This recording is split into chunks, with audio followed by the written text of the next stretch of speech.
So, how has your thinking on what it takes to change shifted over the last, say, the last 3 or 4 years since you've kind of first immersed into thinking about writing this new book, Net Positive, and working at that next scale up at a Unilever Right. scale?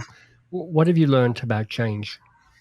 Yeah, it's a good question. I mean, I think on some level, I'm both more positive and optimistic and more negative at the same time in Mm, a weird yin yang kind of way. Because what I've learned is I've been doing this 20 years. And when I go back and look at stuff I wrote, even in grad school or soon after, or my first book, or read Ray or Paul Hawken, in many ways, we're saying the same things, right? And right.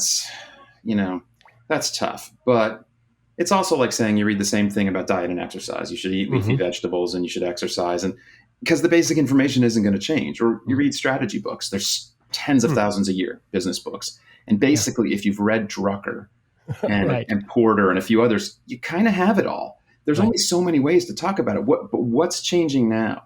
And what gives me real optimism is that the the discussion of the traditional things in business, just taking management thinking. We were talking earlier about Thinkers 50, this list of Yeah.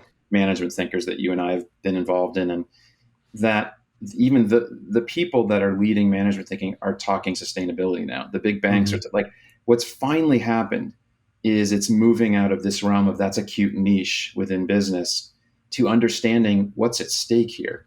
That if we don't change business and government and civil society to manage climate, we may not make it. Like it's really Yeah. that serious. And if you said that until recently, you were crazy. Cassandra running around saying everybody's Yeah. going to Yeah. die, We're and it's like, doomed. no, Yeah. not everyone's going to die. And the scientists never said in 2030 we'd all die if we didn't hold emissions in half. But Hmm. things could get ugly. And there's a really Right. funny video going around about from government, from big G government saying, I don't know if you've seen this. It says that the 1.5 degree is the we're all effed level, and it has all these technical terms. Oh, 2 degrees we're really effed, and We're this super is aft. Yeah. well, I mean, this is kind of the way we have to think about Yeah. it, Yeah. which is there's people always ask me, are we going to make it? Are you optimistic? And I always say, well, who's going to make it? Like, Yeah. are the richest going to make it at 2 degrees? Yeah. Not all of them, a storm, whatever, but like generally, yeah. Hmm. Is Bangladesh or low Mm. lying countries or Miami going to make it? No. And Hmm. but if Miami doesn't make it, who's going to get out? Well, Right. the wealthy, right? I mean, so the inequality plays into this in a serious way. Yeah. So it's look, I think what we're seeing now is something different, finally, in the nature of the conversation about how important it is to business to make this quarter of the business rather than Right. treating it like a niche all these years. I've been treated like I'm talking about this small thing when Right. it's actually the largest thing. And I try to tell people, like, I don't think that climate and sustainability is the largest thing because I do it. I do it because I think it's the largest thing. Like, I wanted Right. to work on Right. the biggest leverage points. And actually, in the last couple of years on change, I've been pulled very hard to think maybe I should be working on democracy, misinformation, and really Hmm. story and narrative. And that's Right. what you say. What have I learned?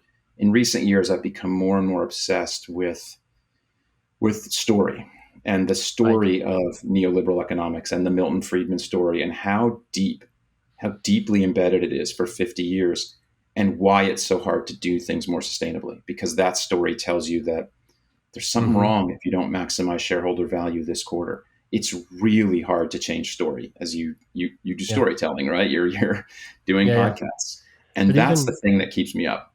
That we can write a great book. We can make the Hmm. case over and over. But change is hard, right? We've got millions and Those. millions of people in the U.S. who don't believe in vaccines now. I Right. don't know how you change that. Honestly, I worry about this every day. I don't know how you Yeah. change the misinformation bubble because once someone's hit a point where I only listen to this couple of people Yeah. I've and they're chosen the my only ones I story. trust, I don't Yeah. understand. I don't understand how you change that. I really don't. And so I think about this a lot: changing to get to the kind of underlying misinformation and at least Hmm. getting the real stumbling blocks out of the way. You're not going to convince everyone, but you can take Even. power out of their hands, right? The ones who are just wrong. Don't forget, hit the subscribe button so you hear about all the videos as soon as they're released.